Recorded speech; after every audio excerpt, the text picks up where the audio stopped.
Well, because actually it's a big table that's sinking, it's a continent mired in crisis, and we could have, as Boris Johnson has now said, we could have a deal like the Canadian deal. They have 90% of their trade is going to be tariff-free, they don't have to pay in, they don't have to accept free movement of people. We could do that, but better, couldn't we? Well, let's take the Canadian deal as an example. It took 7 years to negotiate. There are tariffs on everything from cars to beef, and yeah.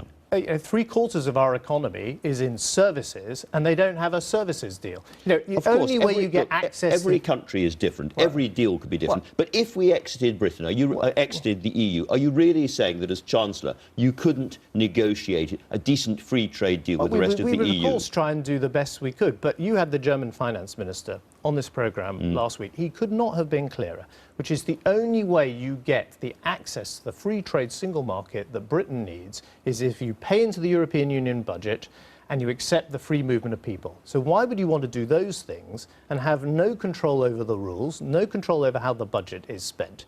It seems to me we've got the best of both worlds. We're not in this Schengen border, which is causing all these problems in Europe. We're not in the euro, which has caused all the economic challenges.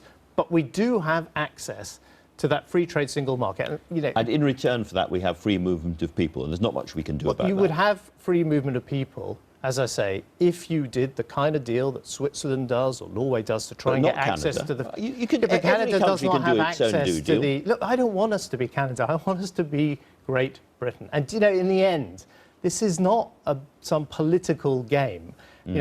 This is the biggest decision facing this country for 50 years, and the people who are going to be affected by that decision are not you and me. We'll be long gone from the political stage. It'll be the car worker in Sunderland, the hill farmer in Wales, the bank call centre worker in Bournemouth. Their future depends on an open and engaged Britain, and so we have to look, that is engaged with the European Union. It is about their future, not about ours. Sure, so we have to look 15, 20, even 30 years ahead when we think about this decision. And then we turn to Turkey, which is getting visa-free access and almost certainly will become a member of the EU. 70 million people suddenly inside the EU. That frightens a lot of people. They see it as a back door to a very, very extreme and dangerous part of the world.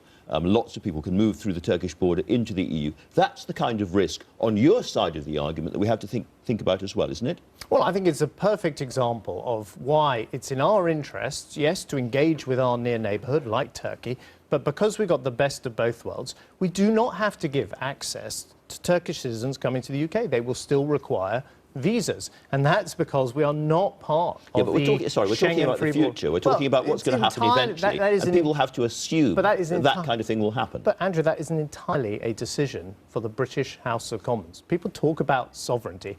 The British House of Commons makes these decisions accountable to the British people. We are sovereign.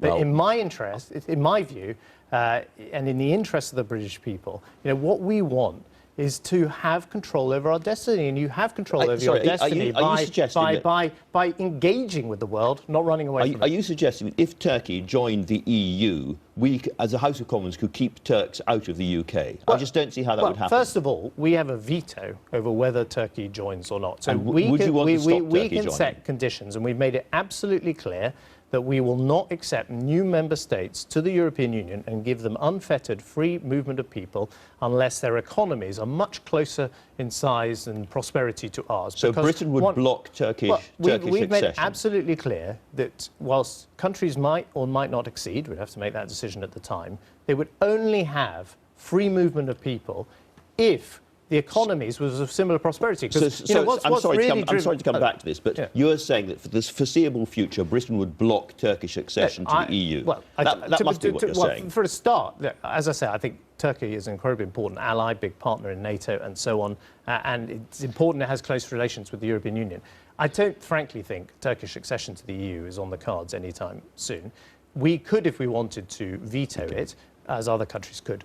We also have made it very clear that we are not going to allow new countries to join that are much poorer and have free movement of people as a result of that. That's been one of the big problems. Our economy has been successful, and And it's attracted people to our country. It's one of the reasons why the Prime Minister's deal is so important, so that people have to put in before they get out. You mentioned sovereignty just now. I thought one of the most eloquent expositions of the case for Brexit was by your colleague Michael Gove, who said that day after day, every minister sees across their desks things that they would like to do, and they're told, no, I'm sorry, Minister, Brussels says no. And actually, British ministers do not have complete control over their own departments because Brussels, the bureaucratic system, intervenes. Don't you occasionally think, I would like to smell sweet freedom in my nostrils? I would like to get out and really have a government which actually had authority and control and sovereignty over this country. Doesn't that appeal to you at all? But freedom is being able to control your environment and being able to do what you want to do to protect your people. And I think we have more freedom, more control over our world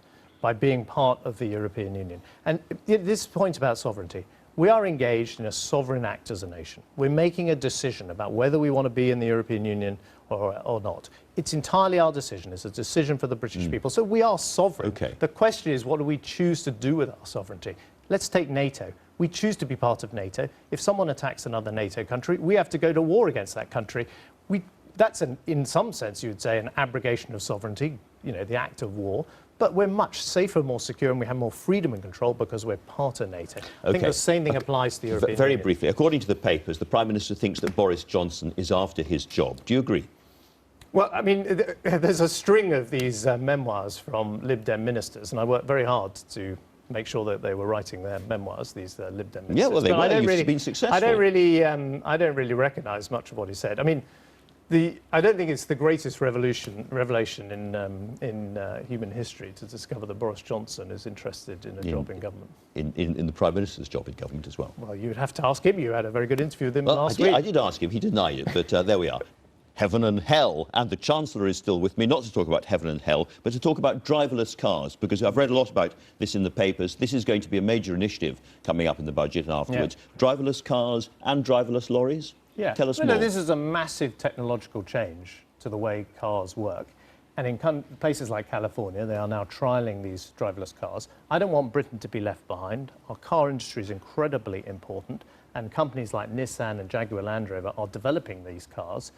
All the arguments are that they're going to be... Will we see driverless cars on British roads soon? We want to see them trialled in Britain next year, 2017, and potentially, therefore, available in Britain from 2020. Other countries are doing this. By the way, to reassure you, in the trials, there's a driver sitting in the driver's seat. In the trials, there is.